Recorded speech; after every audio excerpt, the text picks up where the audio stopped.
At the beginning of the movie, a longtime author and illustrator of children's books, Mira is working in a coffee shop on illustrations. Warning: be aware of spoilers. Mira has steered her life in the correct direction and is content with what she has been accomplishing.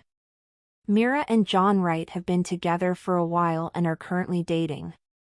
Witnessing their affection is adorable. Sadly, John is tragically killed on the road next to the coffee shop shortly after their brief encounter, and Mira witnesses it. Nothing could put things right moving forward, and she could see her world coming crumbling down.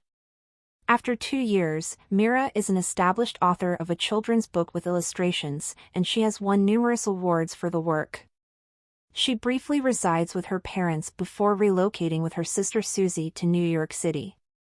Mira hasn't recovered from John's death and has been emotionally depressed for a while despite experiencing success in her line of work.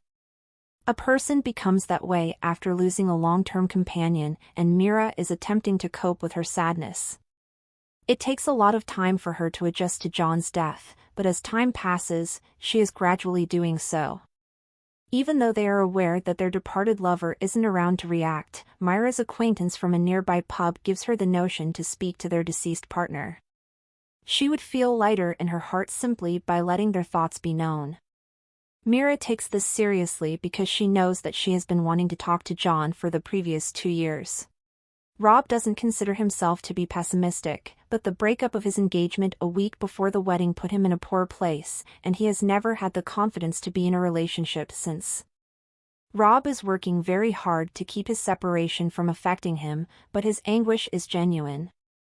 A feature about Celine Dion has been given to Rob Burns, a music writer for the New York Chronicle. Rob may not be a fan of Celine's music, but he starts listening to it for the sake of his latest piece. As their supervisor had instructed, Rob and his co-workers were given new office phone numbers in the interim. Mira starts sending texts to John's previous number so they may talk. Mira reveals her innermost thoughts and feelings about the previous 2 years through these messages. She begins describing everything that makes her miss him the most in the immediate environment. To feel better, Mira lowers her guard and expresses her frustrations as much as she can. Mira is happy with the fact that she won't ever hear back from this number. She believes that she has to use this as a coping mechanism for her grief since, up to this point, nothing else has allowed her to temporarily forget the agony she is experiencing. By texting John's number, she was able to connect with him without fear of rejection because he was someone who was intimately familiar with her. At first, Rob is astounded to see someone writing a message to this number, spilling their heart out, and doing so. But Rob thinks he can feel the sorrow in the text messages being sent by whoever it is. He feels the person's distress and knows they probably turn to texting for comfort. Because he believes the message is being sent sincerely and does not want to be perceived as being dishonest, Rob never replies. By reading these texts, he learns more about the person. Rob is curious about the person's personality as he starts to get all the texts. The communications reveal that the person will be meeting a potential date, he discovers. Rob reads all the words and experiences a range of emotions. He senses a bond between them and can only hope that the person messaging from the other side would be equally fascinating. After not going out since John's death, Mira finally goes on a date. She texts John's phone with the location and time of the date in order to calm her anxiety because she feels totally blank and unprepared for the encounter. When Rob arrives at the specified location, he is curious. He seeks to identify the texter by face. When his date left, Mira texted the number, so he wonders if she is the one texting him after catching a sight of her at the pub. However, Rob's gut tells him she is the texter even though he isn't persuaded. After a lengthy pause, Celine Dion is preparing to start her tour, and Rob gets to meet her for his piece. They discuss the emotions that Rob has been picking up from the texts he is reading. Since their breakup, Rob hasn't had this kind of emotion, and Celine shows him how to feel all the emotions associated with love. Rob is fascinated by Celine's capacity for such intense love, and this curiosity translates to him. His willingness to take a risk is increased by this. Rob feels compelled to meet with the texter. In the text, Rob mentions going to the classical opera in the hopes of seeing the person he spotted in the pub. After watching the opera performance each day, he eventually finds her.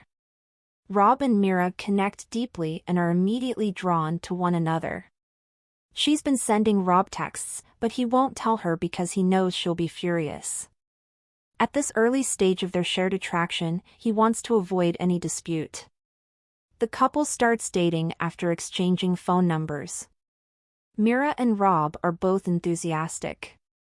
Due to the fact that they both wind up talking about their breakups and ex-partners the entire night, their first date is a success. A new level of intimacy is experienced by them. Due to their exchange of texts, Rob believes he knows her. Rob is able to be more empathetic to Mira because of how long they have been friends. Celine gives Mira a job to create a tour flyer at Rob's request. Mira is startled when Celine unexpectedly approaches her. She's not upset since she knows that this work will give her the boost she needs to come out of her creative rut. The fact that Rob and Mira are content with their relationship and believe that nothing will go wrong makes them both happy. The following morning, as they snuggle up together, Mira notices her texts on his computer screen. Rob is accused of taking John away by Mira, who feels taken advantage of and humiliated. This is her way of saying that although the writings were intended for John, who has been deceased for the past 2 years, by reading them and penetrating her emotions, he took their connection. Rob makes an effort to make things right, but Mira is unwilling to continue their connection and they part ways. Rob feels misunderstood, but because Mira has already decided what she wants, he is unsure of how to make amends. To save his love for Mira, he publishes an article about how receiving her texts made him feel and how it helped him rediscover his belief in love. Her remarks helped Rob, who had given up on finding the perfect kind of love, realize how much he cared for her. Mira is unconcerned by his gesture, but Celine and Mira have a discussion about how it's okay to let go of one obvious untruth without letting it ruin what she believes is right for her. Celine conducts a good woman-to-woman conversation with someone who has lost their true love. She recognizes the suffering Mira is experiencing and gives it all its due. Rob makes an attempt to win her back by planning a spectacular gesture, but she never shows up at the park. Rob visits her in her apartment. He aspires to reclaim her. Rob believes he will find Mira at the location where the opera is run. He eventually runs into her on the sidewalk, where they converse for a while. If Rob is willing to accept that Mira will always love John and that he will remain a part of her life, she is prepared to rekindle her relationship with him. Although she is aware that she will eventually move on and forget about John, she wants Rob to understand that John will always hold a particular place in her heart. She anticipates Rob acting in the same manner as Mira and John, who have never kept secrets. They were almost destroyed by the deceit about the messages, and she doesn't want any more surprises to go wrong. Rob and Mira kissed each other to declare their love for one another. Thank you for watching.